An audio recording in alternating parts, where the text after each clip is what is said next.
That explains it. He took a red pen from a chest pocket that was lined with other pens of various colors and crossed out the unindicated location of the offending house. Then he began to fold the map with what seemed like excessive care. Do you know where the people who lived there went? A car with tinted windows and fancy tires too sleek for the landscape zigzagged its way along the road, trying and failing to avoid the potholes. The confused fellows stood and saluted, which amused Kudamati, who had caught the insignia. It was not a government car.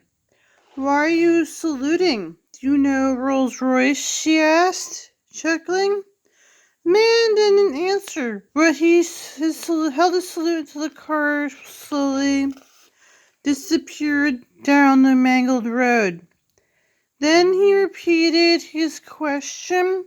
"Do you know where the people who live there went?" "Why do you want to know?" Suspicion rose in her eyes, even as her instincts told her he was harmless.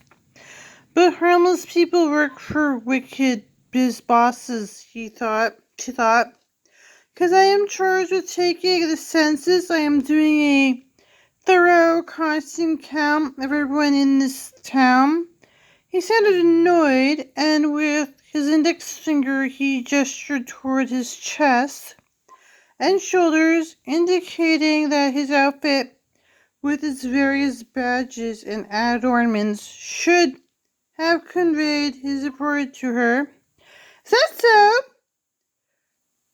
Cootie stifled the impulse to laugh. How seriously he took himself. She was willing to bet he had not found many houses or many people willing to come to the door this early hour. In fact, most had already left to chase the dreams that no longer came at night. For the first time, the man stood, looked in her direction, and her eyes went straight through her body as though someone else was standing right behind her. Without saying anything more, he went off in the direction of the house he told him no longer existed. Cootie had long stopped worrying about what people saw or didn't see when they looked at her. Perhaps she was a reminder of the fragility of their own lives. "Don't you want to count me in your census, mister?"